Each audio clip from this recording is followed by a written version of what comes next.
Welcome, everybody, and thanks for joining us here for our second installment of our webinar series. Happy Pride Month to everybody joining us. It is the month of June, and today our topic is gender-based violence during the COVID-19 pandemic. Just a warning before we kind of get started, some of the content you're about to hear may be upsetting for some folks, so please practice good self-care and step away if you need to. Also, we would just like to acknowledge that the Women's Resource Center is located on Treaty 2 territory and operates in Treaty 1 territory, which are the lands of the Anishinaabeg, Cree, Oji-Cree, Assiniboine, Dakota, and Dene peoples, as well as the homeland of the Métis Nation.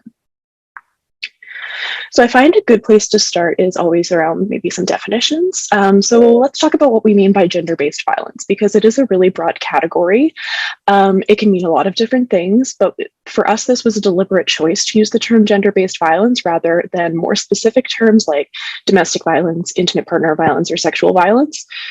So gender-based violence is generally defined as any violence that somebody experiences due to the prevalence of gender inequality, violence that is experienced by folks because of their gender or their perceived gender, or violence that is most often experienced by certain genders, or a violence that is based on socially ascribed gender roles. And I know a lot of the time when we think of the term gender-based violence, we generally think of things like domestic violence or intimate partner violence, sexual violence, but there are really a lot more components to gender-based violence than just those things, although those are very critical aspects, and I know that they've been in the news a lot recently, so of course those are kind of the first things that come to people's minds. So just an example of what I mean by a lot more components is a lot of times domestic violence and sexual violence are happening simultaneously. So somebody who's experiencing domestic violence or intimate partner violence, a lot of the time they're also experiencing sexual violence, or domestic or intimate partner violence is coupled with things like psychological abuse, financial abuse, emotional abuse, coercive control, things like that. So a lot of these things work in tandem and are experienced simultaneously. So gender-based violence in Manitoba is something that has been in the news a lot recently. And before COVID-19, actually, rates of gender-based violence were high before. Manitoba actually had the second highest rate of domestic violence in Canada, gender-based violence in Canada. It's still really high here. And it's actually the only category of violent crime in Canada that's not decreasing.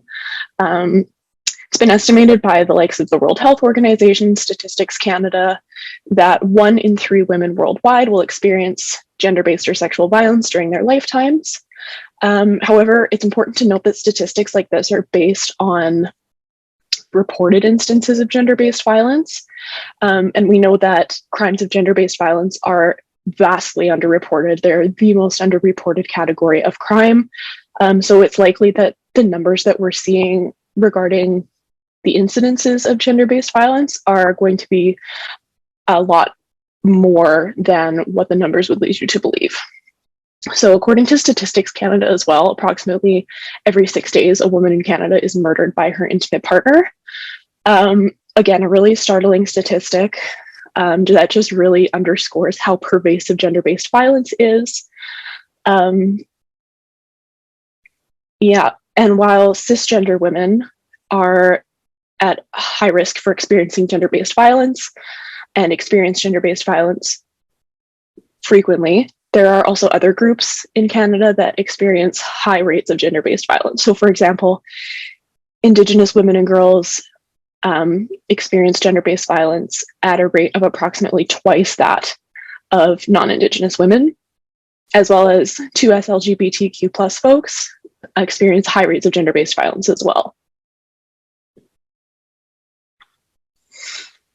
And gender-based violence during COVID-19 has also become a little bit of a news item as of late. A lot of articles have been looking at the ways that gender-based violence has increased during the course of the pandemic, and it's increased substantially. Estimates put the number at least a 30% increase in rates of gender-based violence. But again, these numbers are based off reported incidents, so that figure is likely a lot higher than 30%. And unfortunately, these increases in gender-based violence that we were seeing were happening at a time when the capacity of social service organizations specializing in issues of gender-based violence were greatly diminished. So that kind of impeded the ability for social service agencies to react in the way that they normally would have in pre-COVID times. And this was something that was experienced all across the world. For example, it wasn't just in Canada. The United States also reported great increases in gender-based violence. So did the United Kingdom, Germany, Spain, Italy, China. It was an across-the-board kind of situation.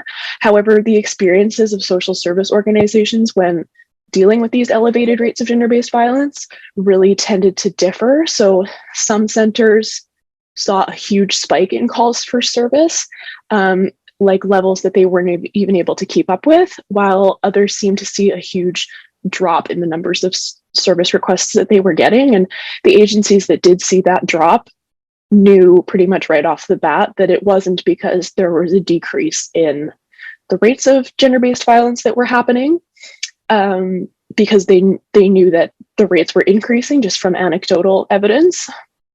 But they did notice that the same number of calls just weren't coming in, and their call volume was actually decreasing. And we'll talk about why that was in a minute or so, but first I think it's probably helpful to go over a little bit of why the gender-based violence numbers increased so much during COVID, because there actually is a reason for that. And the reason is that in crisis or disaster situations, and that would include pandemics, both during and after, there is a marked increase in levels of gender-based violence. This is something that's well documented as a phenomenon. So for example, during the Zika virus outbreak, the Ebola pandemic, and during and post Hurricane Katrina, these were also situations where gender-based violence really spiked, both during and after. And this is something that happens in conflict zones as well.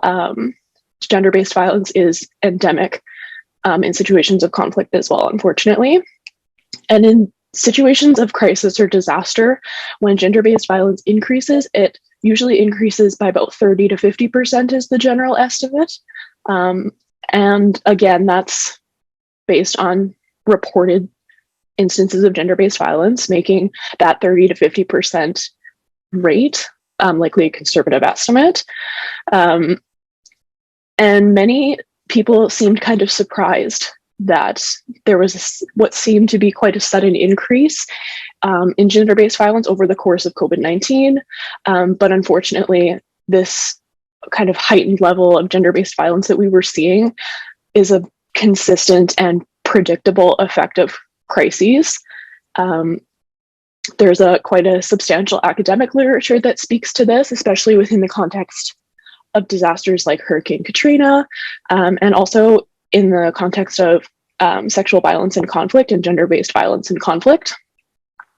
Even though this kind of phenomenon is known to occur, it's not something that's generally considered when emergency preparedness policies and procedures are constructed. So gender-based violence doesn't really come into play when policymakers are creating emergency preparedness policies. So this is, of course, a huge gap in these safety measures that are intended to protect everybody equally, but because of this glaring gap, they really don't. And in the COVID-specific situation, there were a few, as mentioned, there are a few reasons why disasters or crises, which would include pandemics, tend to generate such high levels of gender-based violence. And a lot of them are related to an increase in stressors that enhance the existing and underlying social conditions of misogyny and toxic masculinity that already exist and fuel gender-based violence. So specific to the COVID-19 pandemic, first of all, there were lockdowns, and while this was necessary to kind of stem the spread of COVID-19 and, mitigate the damage caused by that, for many that meant increased time spent in the presence of perpetrators, which increased levels of gender-based violence.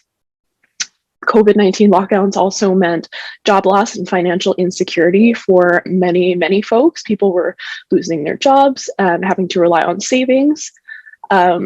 Financial insecurity is a noted and significant trigger for gender-based violence, and it also makes it also makes it difficult for those experiencing gender-based violence to leave a harmful situation.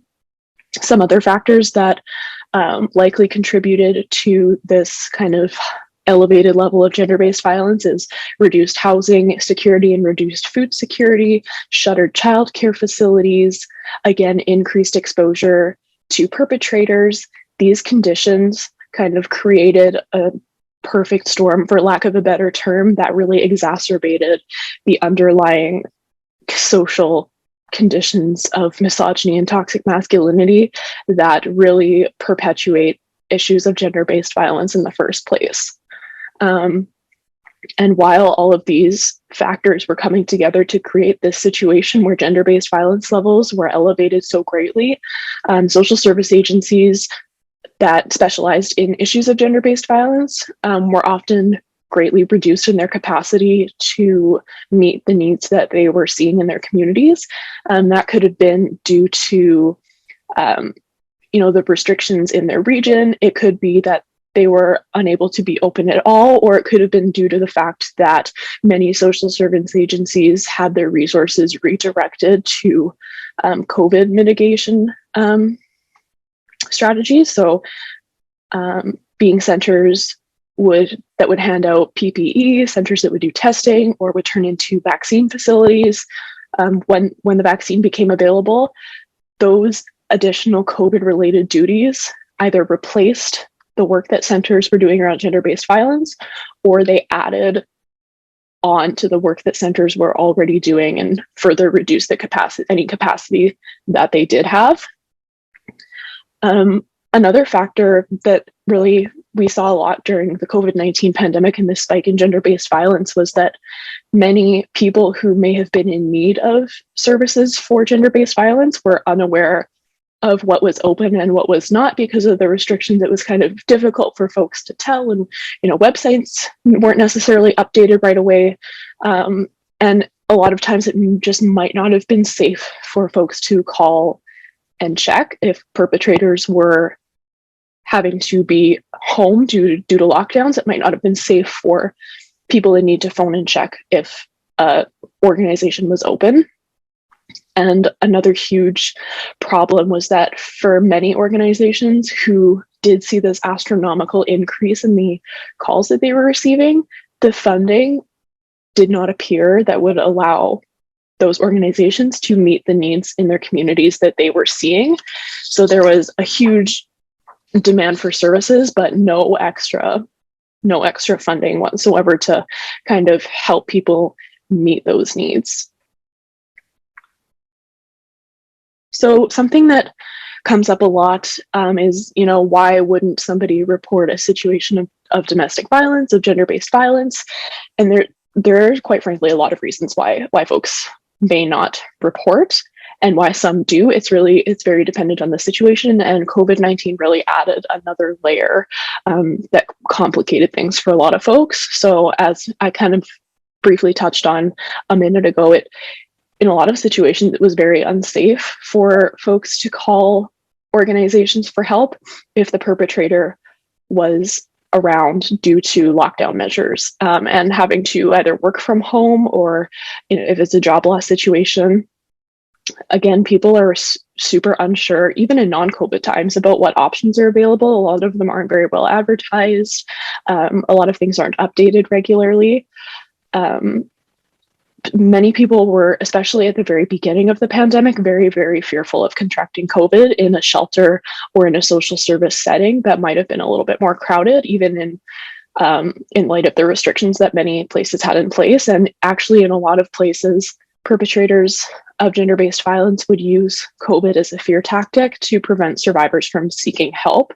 They would say things like, they would intentionally contract COVID so that the survivor would not be able to leave and would have to isolate with the perpetrator. So that contributed to less reporting. And another really potent reason that survivors don't, and in a lot of cases can't, leave situations of gender-based violence is due to financial dependence. So this often fosters a cycle of violence in relationships that are laced with gender-based violence, because the survivor may be financially dependent on the perpetrator, or the perpetrator may be financially abusing the survivor with withholding assets, or refusing access to bank accounts, for example, which is something that would force people to stay in situations where they're experiencing gender-based violence. Something that we see at the Women's Resource Center is working in a rural area. A lot of times there's issues with reliable internet or phone access. So not only does this prevent access to essential services initially, like making that initial call to ask for help, it also prevents the continuation of services for survivors. So for example, counseling and advocacy services were pretty much across the board transferred over to happening via telehealth or via Zoom, via phone calls. And in situations where there's not a reliable internet or phone access, that's a real impediment for folks looking for help.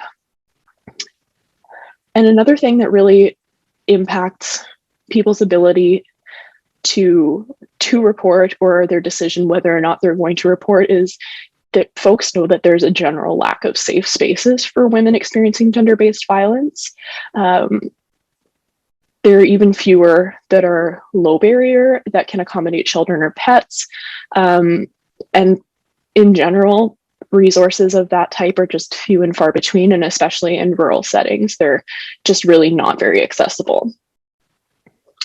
So when people hear about these really, really high rates of gender-based violence that we were seeing, a lot of times people's next question is, what about protection orders? Or people usually call them restraining orders. Wouldn't that help? And the answer is yes, to an extent. So protection orders, for those who might not know, are emergency court orders that can be granted on a same-day basis if the proper conditions are fulfilled. So for example, the person experiencing violence must be experiencing violence that's covered under the Domestic Violence and Stalking Act here in the province. The violence must be part of a pattern of behavior, and that behavior must be worsening to be considered for a protection order.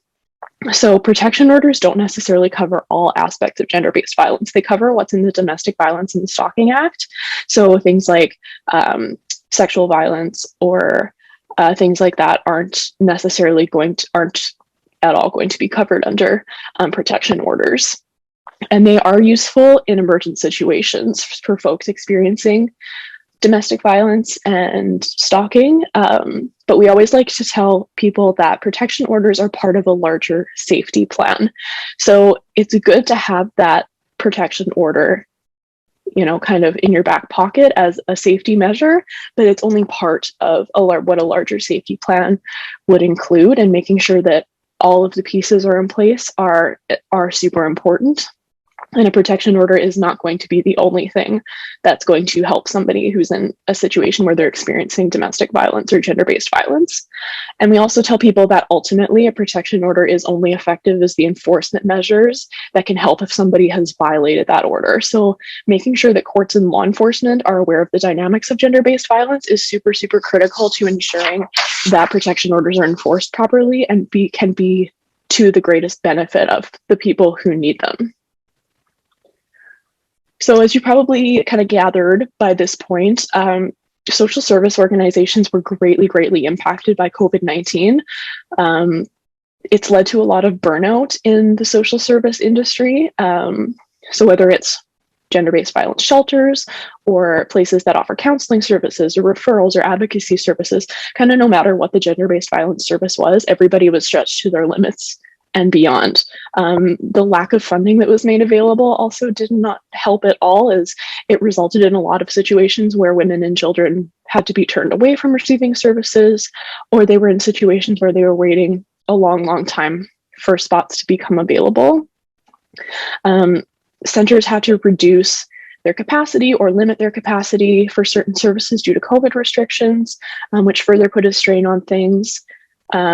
Again, like I mentioned a little bit before, a lot of organizations were actually transferred over to providing COVID mitigation services. So testing, PPE provision, becoming vaccine centers when the vaccine became available. So that either added to people's existing workloads surrounding gender-based violence, or it kind of usurped it and prevented gender-based violence work from being done. And this led to a lot of burnout industry-wide.